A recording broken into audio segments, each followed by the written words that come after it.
Bagaimana saya bisa yakin bahwa Yesus itu adalah Tuhan? Karena dia sama seperti manusia yang lain.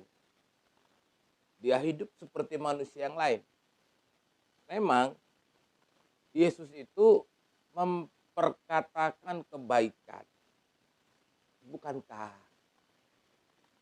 itu sama dengan Rasul?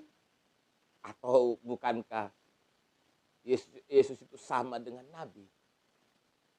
Mengapa dia tidak dipanggil Nabi atau Rasul saja? Mengapa harus dipanggil Tuhan? Sehingga harus penuh perdebatan. Ada orang yang bertanya seperti itu kepada saya. Lalu dia mengatakan, saya nggak percaya, saya mau murtad. Salam, jumpa lagi bersama saya, Togi Sigalingging dalam Kristen Menjawab.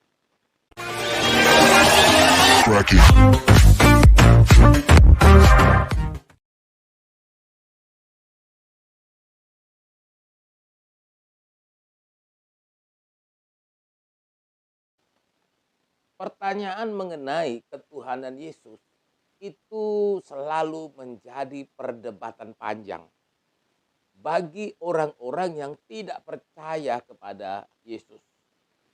Di saat orang Kristen orang Kristen itu yakin dengan ketuhanan Yesus, di saat yang sama ada banyak orang yang berusaha membuktikan bahwa Yesus itu bukan Tuhan.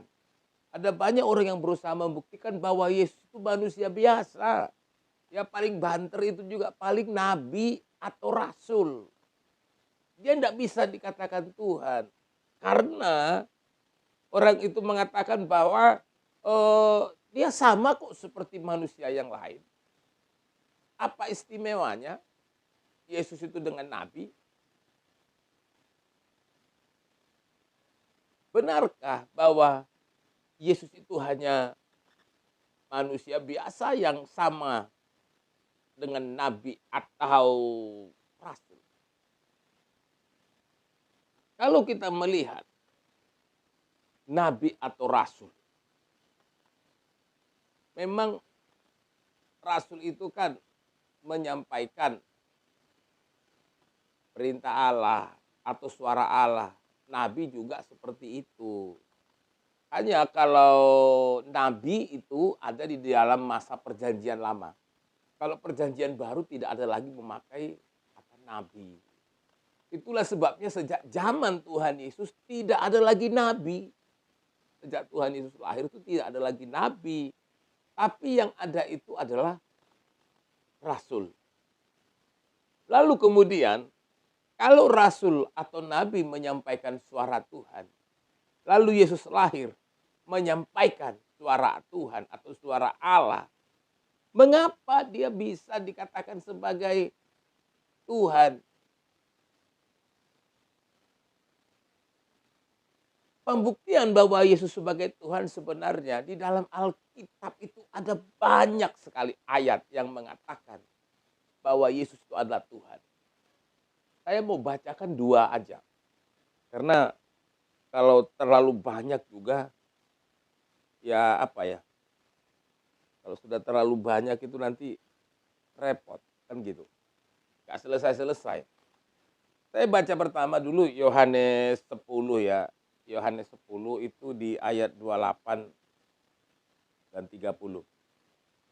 Dan aku memberikan hidup yang kekal kepada mereka, dan mereka pasti tidak akan binasa sampai selama-lamanya, dan seorang pun tidak akan merebut mereka dari tanganku. Ini perkataan Yesus, di mana Yesus mengatakan bahwa Yesus akan memberikan hidup yang kekal kepada mereka, dan mereka pasti tidak akan binasa. Aku, kata Tuhan Yesus di situ. Jadi Yesus memberikan hidup yang kekal. Pernahkah nabi atau rasul mengatakan bahwa dia bisa memberikan hidup yang kekal? Ayat 30 lebih jelas lagi. Yohanes 10 ayat 30. Aku dan Bapa adalah satu. Ini merupakan penegasan yang begitu kuat dari Yesus. Aku dan Bapa adalah satu. Artinya bahwa Yesus dan Bapa itu adalah satu kesatuan. Itulah sebabnya bahwa Yesus itu adalah firman yang menjelma menjadi manusia. Tapi saya nggak bisa percaya, Pak, bagaimana Tuhan itu kelihatan. Tuhan itu kan tidak kelihatan, Pak. Tetapi mengapa kemudian Yesus itu menjadi Tuhan yang kelihatan?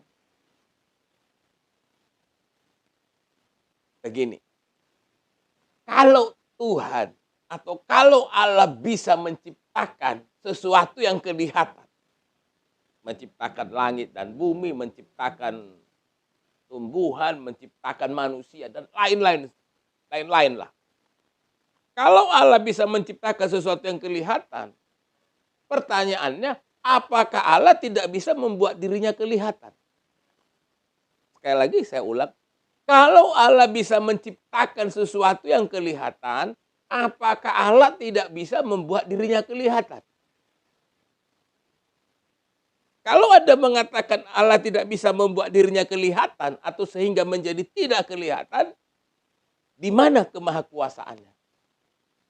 Jangan-jangan bukan Dia yang menciptakan langit dan bumi. Tetapi karena Yesus atau Tuhan itu Allah mampu menciptakan segala sesuatu sehingga kita bisa lihat dengan mata kita. Hal yang mudah bagi Dia untuk menunjukkan atau memperlihatkan dirinya kepada manusia. Termasuk mengambil rupa sebagai manusia. Kalau kita melihat Yesus itu dalam perspektif manusia saja, maka Ia pasti akan menjadi sama dengan manusia. Tidak ada beda kan? Tapi kalau kita melihat secara utuh bahwa sejak kedatangannya sudah dinubuatkan. Bahkan ketika Dia melayani atau datang di dunia ini, Dia membuktikan bahwa segala sesuatu berada dalam kontrol Dia. Termasuk hidup dan mati. Dia bisa menghidupkan orang mati. Akan ada mujizat, itu hal biasa bagi Tuhan Yesus. Sampai Ia mati lalu kemudian Dia sendiri bangkit tanpa ada yang membangkitkan. Dia bangkit karena kebawaannya sendiri. Untuk mengemban misinya. Mati bagi dosa-dosa umat manusia. Kurang apa lagi bukti yang ditunjukkan? Kurang apa lagi Yesus membuktikan dirinya bahwa Dia berkuasa atas segala sesuatunya.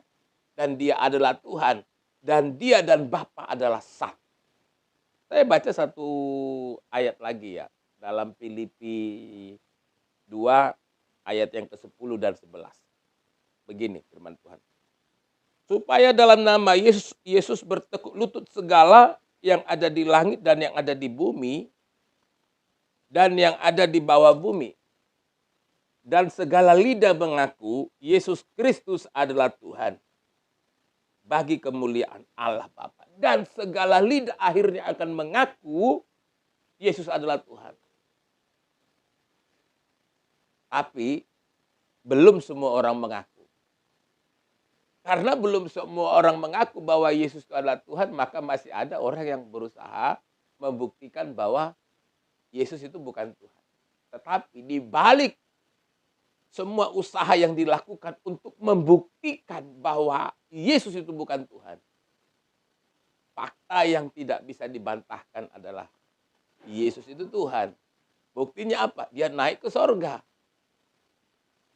Dan Dia akan datang kembali loh. Untuk menghakimi kita manusia. Tetap yakin bersama Yesus. Bahwa Yesus itu adalah Tuhan. Di balik semua keraguan orang. Saya makin percaya. Saya makin yakin. Yesus adalah Tuhan dan Juru Selamat saya. Salam.